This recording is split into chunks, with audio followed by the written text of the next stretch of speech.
November 1944. A narrow dirt road cuts through the Vosges Mountains in eastern France. Snow begins to fall as a column of American infantry soldiers moves forward, their boots crunching on frozen ground. The trees stand like silent witnesses, their bare branches heavy with ice.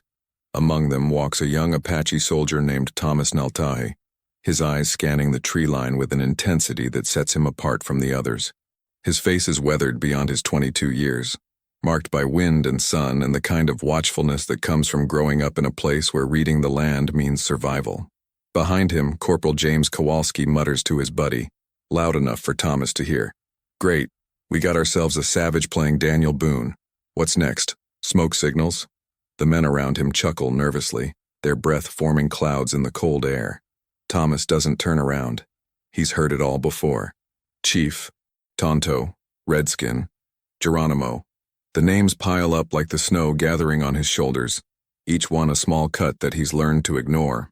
But what none of them know yet is that in less than 24 hours, that same Apache scout will make a split-second decision that will save Kowalski's life and change everything he believes about who deserves to be called a soldier, about who deserves to be called a man, about what it means to serve a country that has never fully accepted you as one of its own. The year is 1944, and the Second World War has pulled men from every corner of America into its vast machinery of violence and necessity. More than 40,000 Native Americans serve in the United States Armed Forces, a staggering number considering that many of them were not even granted full citizenship until 1924, just 20 years before this war began. They come from reservations in Arizona and New Mexico and Oklahoma and the Dakotas, from communities that have been systematically impoverished and marginalized, from families that remember when the United States Army was not an employer, but an enemy. They serve in regular infantry units alongside white soldiers who barely know the difference between a Navajo and an Apache, a Sioux and a Cherokee, a Comanche and a Pueblo. To most of these white soldiers, all Indians are the same, relics of a romanticized past, figures from cowboy movies, curiosities to be gawked at and joked about. They are called Chief, Redskin, Tonto, Savage. They are asked if they live in teepees, if they can scalp Germans, if they know rain dances. The jokes are endless, casual, woven into the fabric of military life like the olive drab uniforms everyone wears. For most of these native soldiers, the prejudice is not new. It is simply the same old song playing on a different stage, this time with mortar fire and machine guns providing the percussion. Thomas Neltahi is one of these men. He comes from a small community in eastern Arizona, near the Fort Apache Reservation, where the desert stretches wide and unforgiving and the mountains rise like ancient sentinels guarding secrets older than any nation. His grandfather was an Army scout in the 1880s, one of the Apache trackers hired by the United States military to hunt down Geronimo and other resistors who refused to accept confinement to reservations. The old man told stories about those days, about tracking through impossible terrain, about reading signs that white soldiers couldn't see, about the strange position of being used as a weapon against your own people. The irony is not lost on Thomas. His people were once the enemy, then the tool, and now supposedly the ally. He joined up in 1943, not because he felt any great love for a country that had spent a century trying to erase his culture, strip his language, and confine his people to the most barren lands available, but because his community believed that service might earn them a measure of respect, might prove that Native Americans were just as American as anyone else, might open doors that had been locked for generations. So far, the respect has been hard to find. The unit Thomas is assigned to is part of the 45th Infantry Division, a formation that draws heavily from the Southwest and includes men from Oklahoma, Arizona, New Mexico, and Colorado. The division patch even features a thunderbird, a Native American symbol, though most of the white soldiers don't know or care what it means. They just know it looks fierce, and that's good enough for a combat patch. Thomas is designated as a scout, a role the Army seems to think comes naturally to Indians, as if the ability to read terrain and track movement is somehow encoded in his DNA, rather than learned through years of living close to the land, watching his uncles hunt mule deer in the high country, listening to his grandfather's stories about reading broken twigs and disturbed soil and the way animals behave when predators are near. The assumption is both insulting and useful. It gets him out of some of the more tedious duties like latrine digging and kitchen work, but it also marks him as different, as other, as the guy who does the weird Indian stuff while the real soldiers do the real fighting. Corporal James Kowalski is one of those real soldiers, or at least he thinks he is. He is 24 years old, from a Polish neighborhood in Pittsburgh, the kind of place where everyone knows everyone, and the steel mills provide both employment and identity.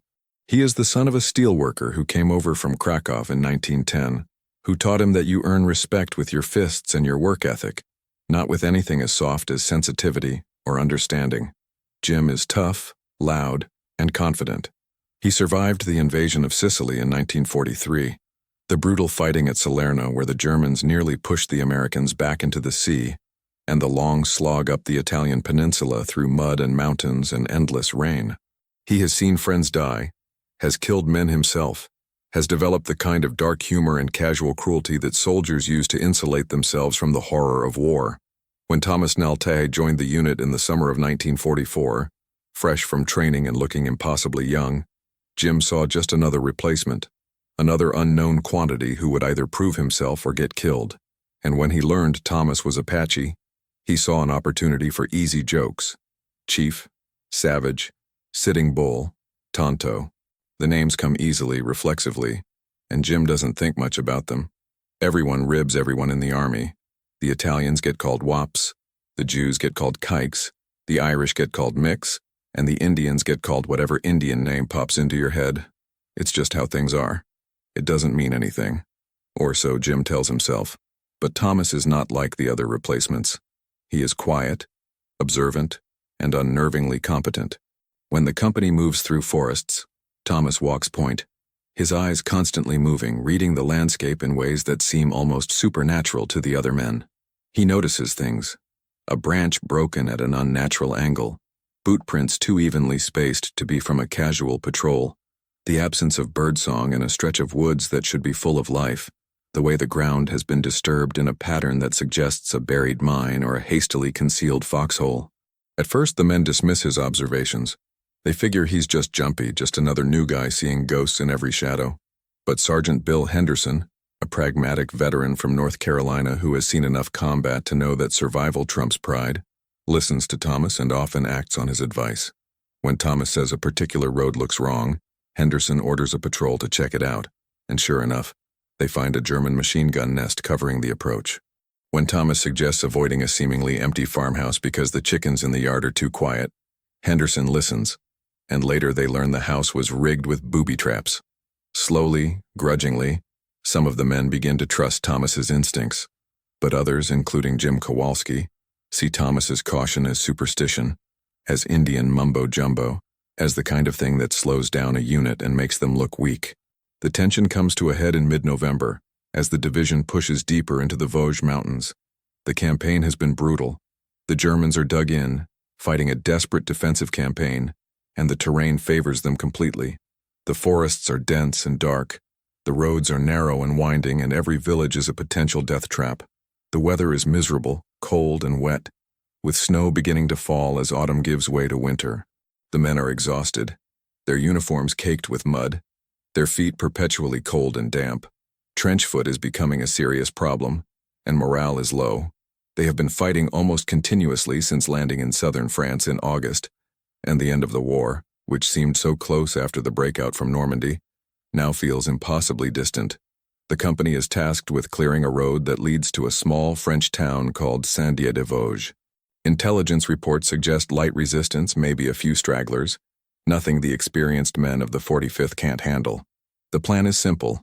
Advance along the road, secure the town, and hold it until the next unit moves up. It should be routine, but nothing in war is ever routine. Thomas doesn't like it from the moment he sees the map. He doesn't like the way the road curves through a narrow valley with high ground on both sides. He doesn't like the fact that there's only one approach with no good flanking routes. He doesn't like the silence, the way the forest feels too still, too empty, as if the land itself is holding its breath. He mentions this to Sergeant Henderson, who nods and tells the men to stay alert, to keep their spacing, to watch the tree line. Jim Kowalski, walking a few yards behind Thomas, rolls his eyes and mutters to Private Danny Martinez, a young Texan who has become friendly with Thomas. Indian's got his feathers ruffled again, thinks every tree is hiding a kraut. Danny, who respects Thomas and has learned to trust his instincts, frowns. Maybe we should listen, Jim. Tommy's been right before. Jim snorts. Tommy, you two got a campfire friendship going. Look, I got nothing against the guy, but let's not pretend he's got some magic Indian radar. It's a war. Everything's dangerous. You can't just stop every time you get a bad feeling. We'd never get anywhere. Thomas hears this but says nothing. He has learned that arguing only makes things worse, that trying to explain what he sees and how he sees it only invites more mockery. Instead, he focuses on the road ahead, on the subtle signs that something is wrong. The snow is falling more heavily now, muffling sound, making it harder to see more than a few dozen yards. But Thomas notices that the tracks on the road, the ones left by a German vehicle or patrol, are fresh, maybe an hour old, and they lead straight into the valley ahead. He also notices that the tracks only go in. None come out. That means whoever made them is still there, waiting. He notices other things too. The way the snow has been disturbed on the left side of the road up on the slope, suggesting movement. The absence of any animal tracks, as if the wildlife has abandoned this stretch of forest. The faint smell of cigarette smoke, barely detectable but there, carried on the cold wind. He stops and raises his hand. The column halts. Sergeant Henderson moves forward, his face tight with concentration. What is it, Naltahi? Tracks go in. Don't come out. And look at the tree line on the left, about 200 yards ahead. See how the snow's been disturbed? Someone's been moving around up there recently. Plus I smell smoke. Germans. Henderson squints, trying to see what Thomas sees. After a moment he nods slowly. Could be an ambush, could be nothing. What do you suggest? We should take the high ground on the right. Move parallel to the road instead of on it. If they're waiting for us, they'll be watching the road, not the ridge. We can scout ahead, see what we're dealing with, and then decide how to proceed.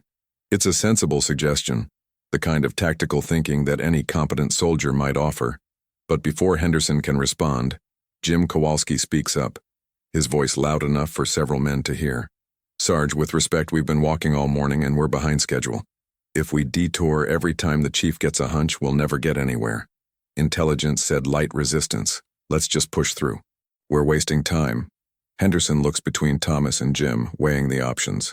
He is tired, they are all tired, and the idea of scrambling up a snowy ridge in full gear is not appealing. The men are cold, hungry, and demoralized.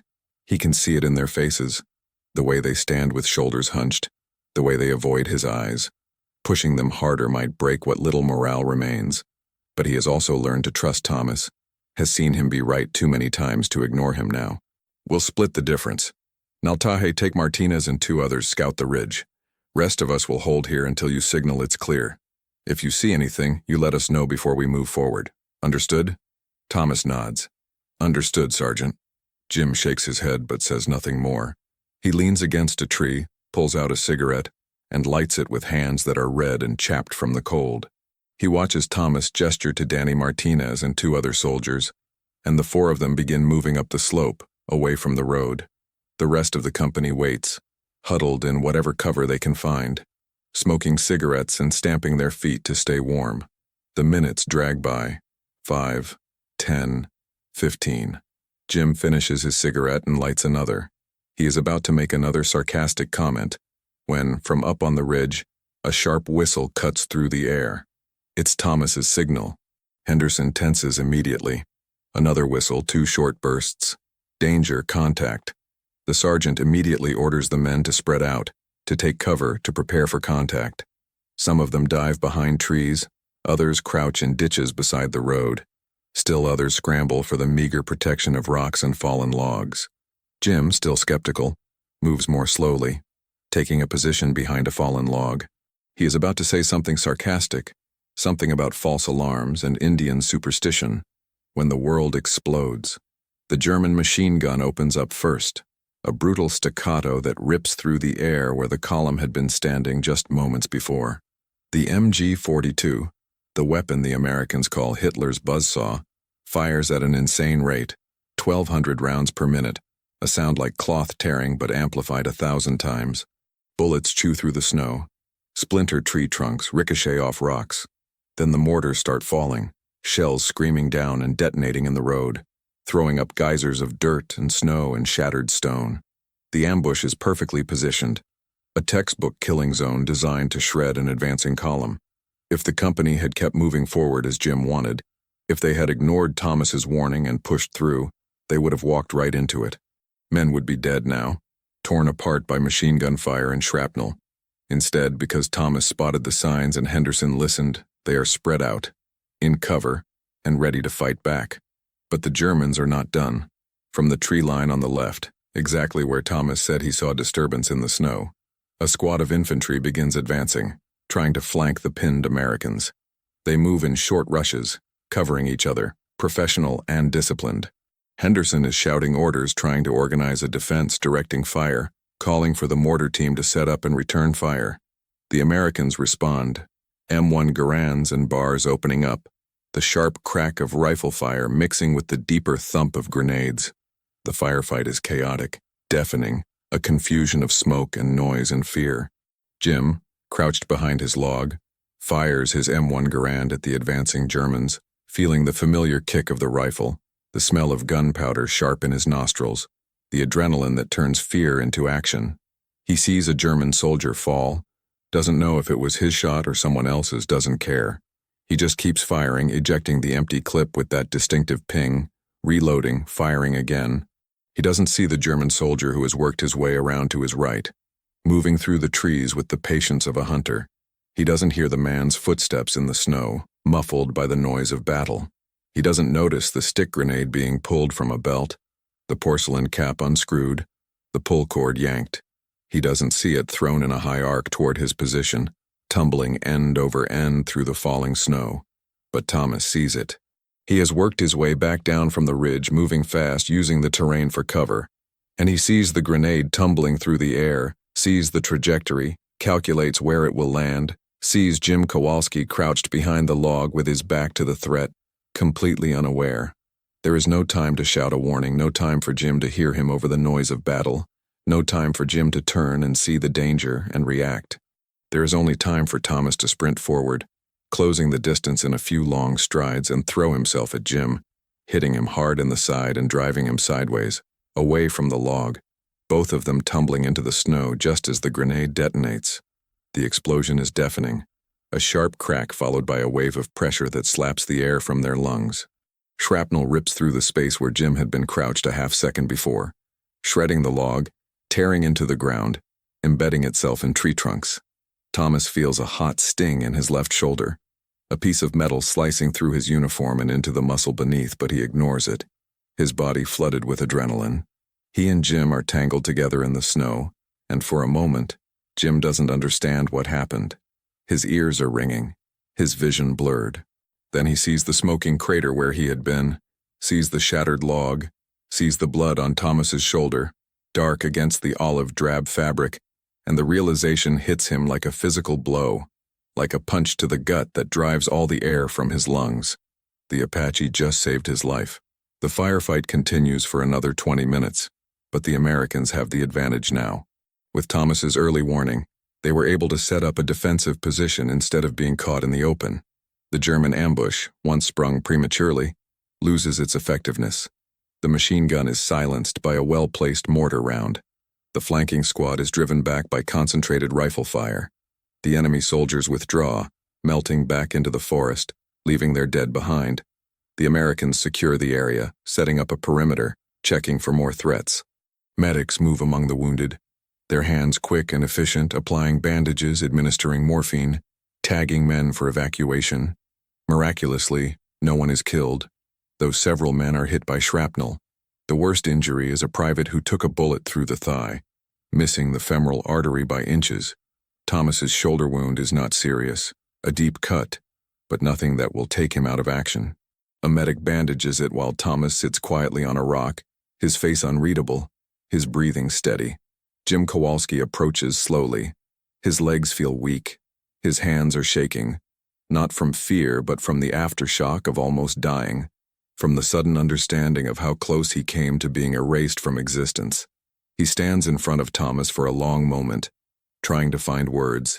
His mouth is dry. His mind is racing. Finally, he speaks, his voice rough.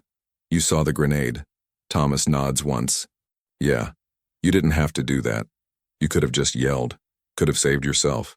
No time, you wouldn't have heard me, wouldn't have moved fast enough." Jim looks at the bandage on Thomas's shoulder, at the blood seeping through the white gauze, turning it red. "You got hit. I'll live." Another long silence. Around them, the other men are moving, checking weapons, redistributing ammunition, preparing to move out. Sergeant Henderson is talking on the radio, reporting the contact, requesting orders. The snow continues to fall, covering the blood and the shell casings and the spent brass. Jim wants to say thank you, wants to apologize for every stupid joke, every casual slur, every time he dismissed Thomas as a savage or a superstition peddler or something less than a real soldier. But the words stick in his throat, tangled up with pride and shame and the strange, uncomfortable realization that he owes his life to a man he has spent months disrespecting, a man he has treated as inferior, a man he has never bothered to see as fully human. Finally, he manages, his voice barely above a whisper. "I was wrong. About the road. About stopping. You were right." Thomas looks at him, his dark eyes calm, unreadable. "Yeah, I'm sorry. For the things I said. The names. All of it. I was wrong." Thomas considers this for a moment, then nods once. "Okay." It is not a long conversation, not a dramatic moment of reconciliation with tears and embraces, but it is enough.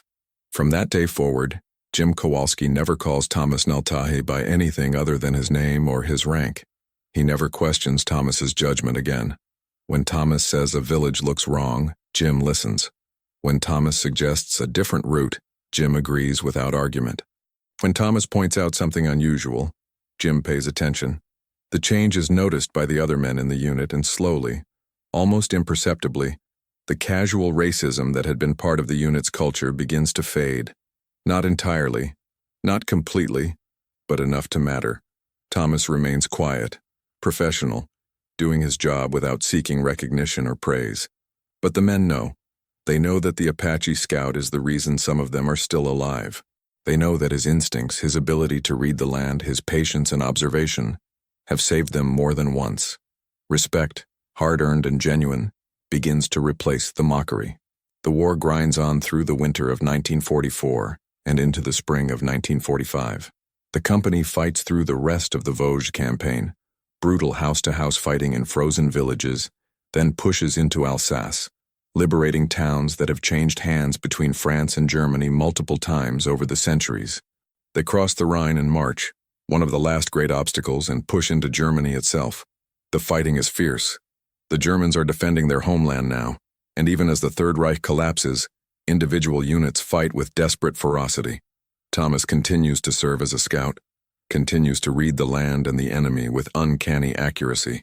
He leads patrols, identifies threats, saves lives. Jim Kowalski continues to fight, continues to survive, and continues to remember the moment in the snow when a man he had called a savage knocked him out of the path of a grenade and took shrapnel meant for him. They do not become close friends. The gulf of culture and experience is too wide, the history too painful, the wounds too deep. But there is respect now, genuine and hard-earned, and that is more than either of them expected at the beginning. In late April 1945, the company is in southern Germany when they receive word that Hitler is dead, that Berlin has fallen, that the war in Europe is effectively over. The official surrender comes on May 8th, and the men of the 45th Division find themselves in a strange limbo, occupying towns, processing prisoners, waiting for orders to ship home or redeploy to the Pacific, where the war against Japan continues. The relief is overwhelming, but it is mixed with exhaustion and a kind of numbness. They have survived, but so many others have not.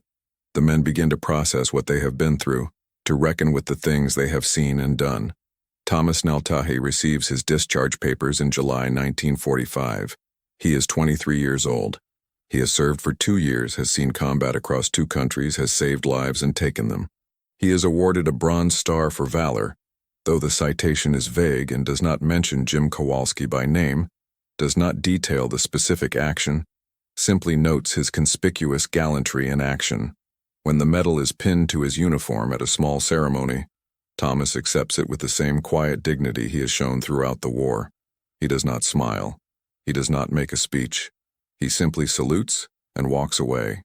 A few of the men shake his hand, including Jim Kowalski, who grips Thomas's hand firmly and says, "Take care of yourself, Naltahe." Thomas nods and says, "You too, Kowalski." And that is it. They part ways, two men who shared a moment that neither will ever forget, but who have no real place in each other's lives once the war is over. Jim Kowalski is discharged a few weeks later, in August 1945, just as the atomic bombs fall on Hiroshima and Nagasaki and Japan surrenders. He returns to Pittsburgh, to the row house where he grew up, to a city that is celebrating victory but already beginning to forget the cost. The steel mills are hiring, and Jim gets a job.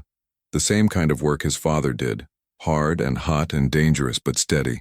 He tries to build a normal life, to put the war behind him.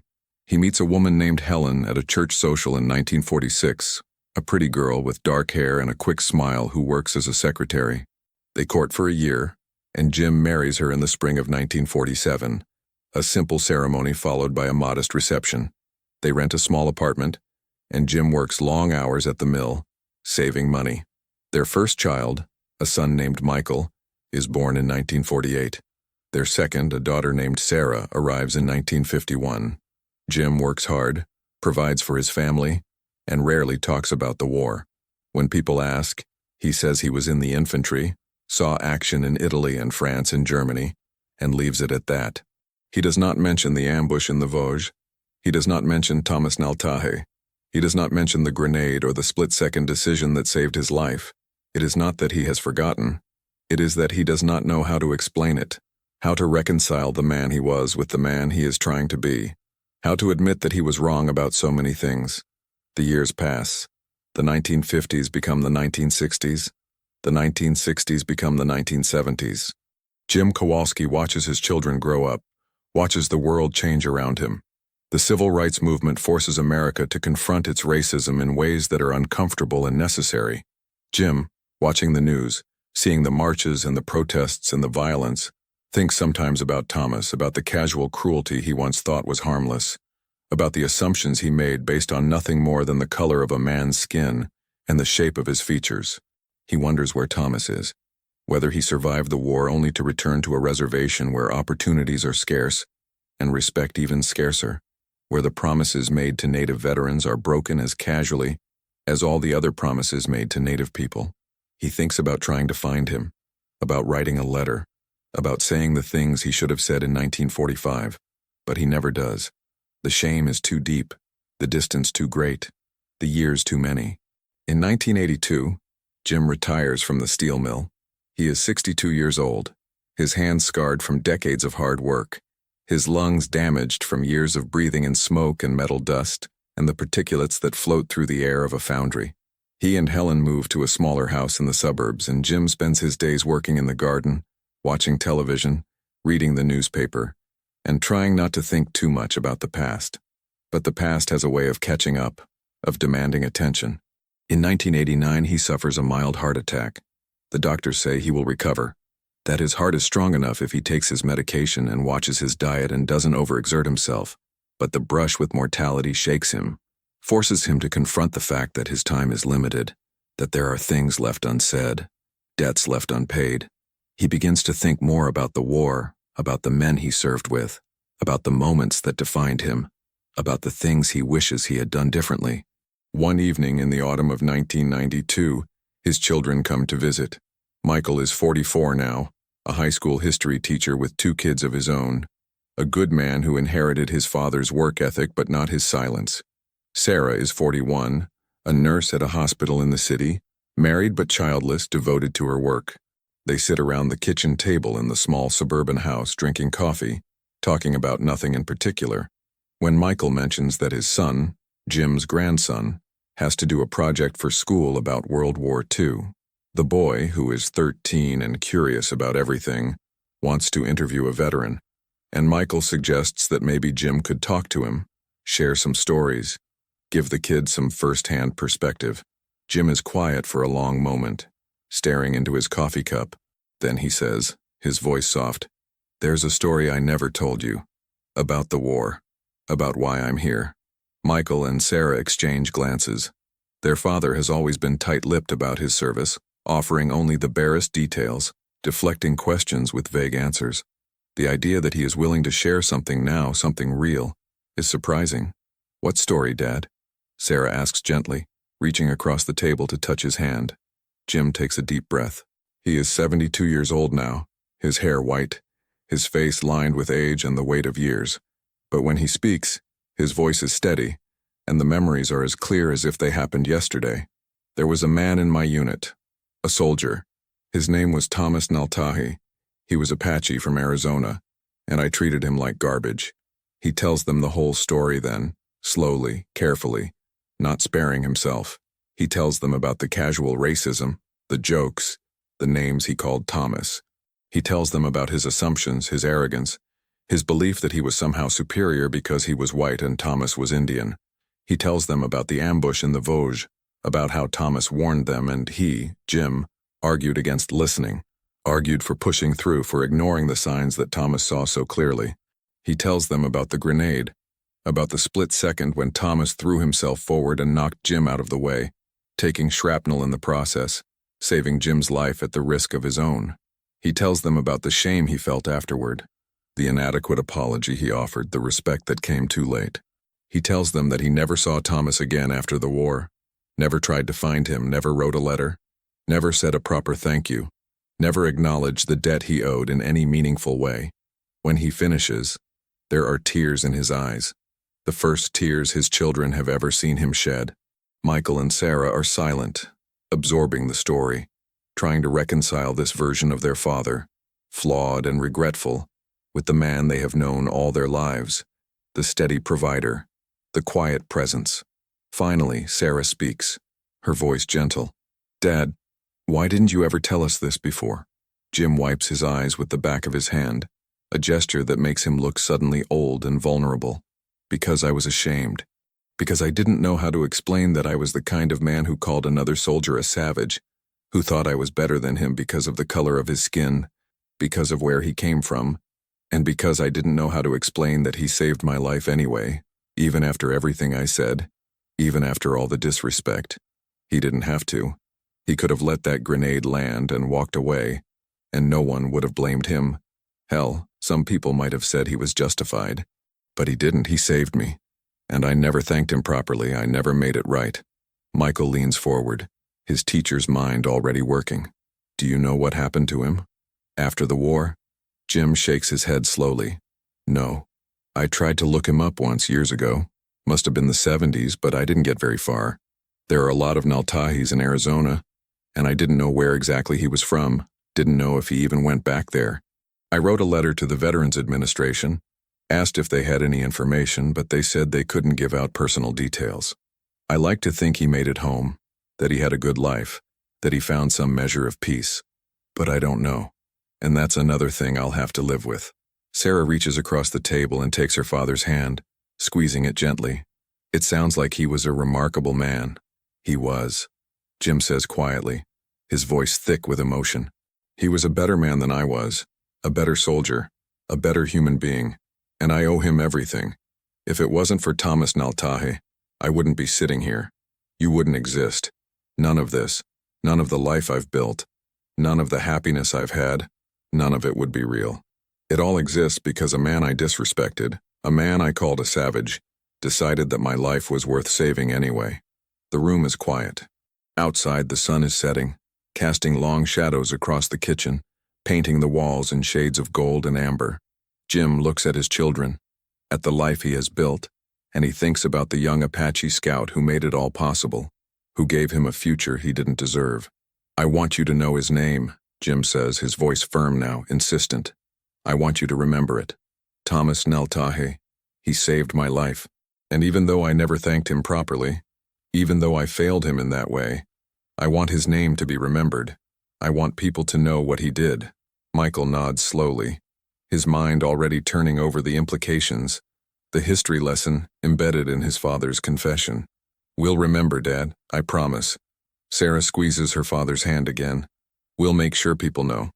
Jim Kowalski passes away in the winter of 1998 at the age of 78. The cause is heart failure, his damaged heart finally giving out after years of strain. At his funeral, held in a small Catholic church in Pittsburgh, Michael stands at the pulpit and tells the story his father shared that evening in 1992. He tells the gathered mourners, friends and family and old co-workers from the mill about Thomas Neltahe, about the ambush in the Vosges, about the grenade and the split-second decision that saved his father's life. He says that his father carried the memory of that moment for more than 50 years, that it haunted him and humbled him, and that in the end, he wanted people to know that he owed everything to a man he once wronged, a man who showed him what true courage and forgiveness looked like, a man whose name deserved to be spoken with respect and gratitude. After the funeral, Michael begins to research. He contacts the National Archives, requests his father's service records, and cross-references them with records from the 45th Infantry Division. It takes months of digging through documents, of making phone calls, of sending letters to veterans organizations. But eventually he finds Thomas Neltahe's name in the unit roster, confirms his service dates, and discovers that Thomas was indeed awarded a Bronze Star in 1945. He learns that Thomas returned to Arizona after the war, to the Fort Apache reservation, and that he lived there until his death in 1987, at the age of 65. Through further research and contacts with tribal organizations, Michael learns that Thomas had married a woman named Mary in 1946, that they had 4 children, that he worked as a ranch hand for many years, and later as a counselor for Native youth on the reservation.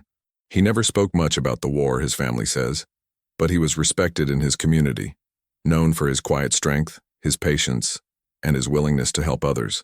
Michael writes a letter to Thomas's family in 1999, explaining who he is and sharing his father's story. He tells them that Jim Kowalski spent the last years of his life regretting that he never properly thanked Thomas, never acknowledged the debt he owed in any meaningful way. He says that his father called Thomas a hero, and that he was absolutely right.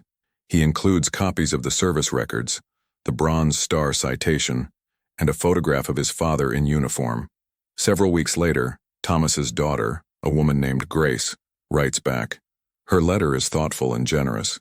She says that her father rarely talked about the war, that it was a part of his life he seemed to want to leave behind.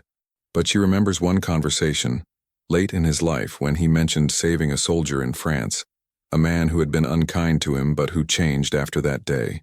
Thomas never gave a name, never went into detail, but he said that he hoped the man had a good life, that he made it home safe, that he found peace.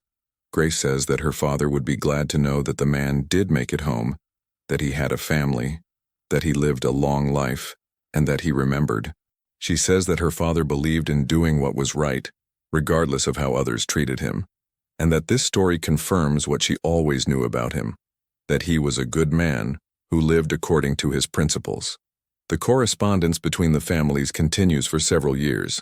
They exchange photographs, stories, memories. Michael sends pictures of his father at various stages of life, young and strong in his uniform, middle-aged and tired at the steel mill, old and gray in his garden.